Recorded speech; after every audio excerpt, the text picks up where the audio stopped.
కొడంగల్ మాజీ ఎమ్మెల్యే పట్నం నరేందర్ రెడ్డి దాఖలు చేసిన పిటిషన్పై తెలంగాణ హైకోర్టులో విచారణ జరిగింది. లగచర్ల దాడి ఘటనలో బొమ్రాజ్పేట పోలీసులు 3 ఎఫ్ఐఆర్లు నమోదు చేశారు. ఒకే ఘటనపై వేర్వేరు కేసులు నమోదు చేయడాన్ని పట్నం నరేందర్ రెడ్డి ఉన్నత న్యాయస్థానంలో సవాల్ చేశారు.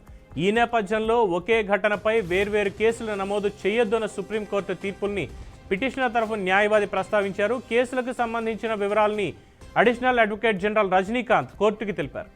దాడి ఆధారంగా పోలీసులు వేర్వేరు కేసులు నమోదు చేశారని చెప్పారు. ఇరువైపులా వాదనలు ముగియడంతో హైకోర్టు తీర్పుని రిజర్వ్ చేసింది.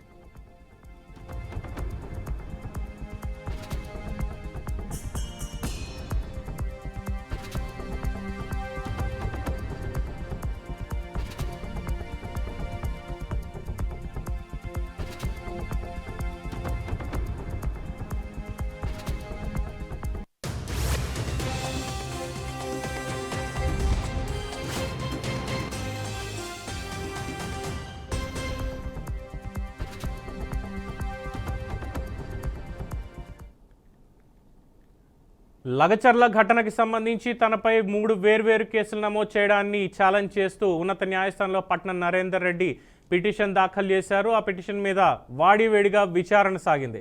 విచారణ అనంతరం అడిషనల్ అడ్వకేట్ జనరల్ ఇచ్చినటువంటి రిపోర్ట్స్ కావచ్చు, అలాగే సుప్రీంకోర్టు గతంలో ఇచ్చిన తీర్పులు ఏదైనా ఘటనకు సంబంధించి వేర్వేరు కేసులు నమోదు చేయొద్దు అంటూ సుప్రీంకోర్టు తీర్పులను కూడా పిటిషనర్ ప్రస్తావించడం, దానికి సంబంధించి అసలు ఏం జరిగింది అంటూ కోర్టు ముందు వాళ్ళు ఆధారాలతోటి ముందుకు వెళ్లడం అనేది జరిగింది. అటువైపు ఇటువైపు వాదనలు విన్నటువంటి న్యాయస్థానం ప్రస్తుతం తీర్పునైతే రిజర్వ్ చేసింది. మరి దాంట్లో ఫలితం ఏ విధంగా ఉండబోతోంది?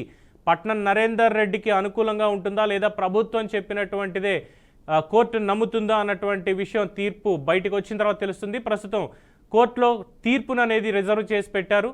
దాని మీదే సర్వత్రా ఉత్కంఠ నెలకొంది. పట్నం నరేందర్ రెడ్డి పిటిషన్ మీద జరిగినటువంటి వాదనల్లో ఇది ప్రస్తుతం ఉన్నటువంటి బ్రేకింగ్ న్యూస్.